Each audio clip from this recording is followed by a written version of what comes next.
حضرت علی رضی اللہ تعالی عنہ نے فرمایا، صرف دو لوگ مقدر والے ہوتے ہیں، ایک وہ جنہیں وفادار دوست ملتا ہے اور دوسرا وہ جن کے ساتھ ماں کی دعائیں ہوتی ہیں۔ مولانا رومی سے کسی نے پوچھا، زہر کیا ہے؟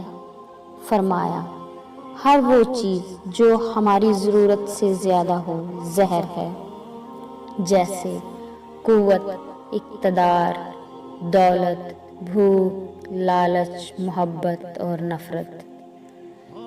یہ حقیقت ہے کہ انسان جب کسی سے ڈرتا ہے تو اس سے دور بھاگتا ہے، لیکن جب اللہ سے ڈرتا ہے تو اللہ کے اور قریب ہو جاتا ہے۔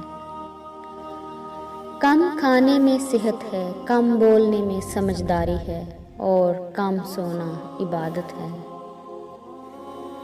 بعض اوقات دعائیں رب کے فیصلے نہیں بدلتی، مگر آپ کا دل بدل دیتی ہیں اور رب کے فیصلے کے مطابق کر دیتی ہیں۔ رسول اللہ صلی اللہ علیہ وآلہ وسلم نے فرمایا، نیکی کے علاوہ کوئی چیز بھی عمر میں اضافہ نہیں کرتی اور دعا کے سوا کوئی چیز تقدیر کو نہیں بدل سکتی، اور انسان کو رزق سے محروم کرنے والی چیز اس کی بدعمالی ہے۔ انسانیت وہ چیز ہے جو دشمن کو بھی سہارا دینے پر مجبور کر دیتی ہے، اور احساس وہ چیز ہے جس میں غیروں کا دکھ بھی آپ کو اپنا لگتا ہے۔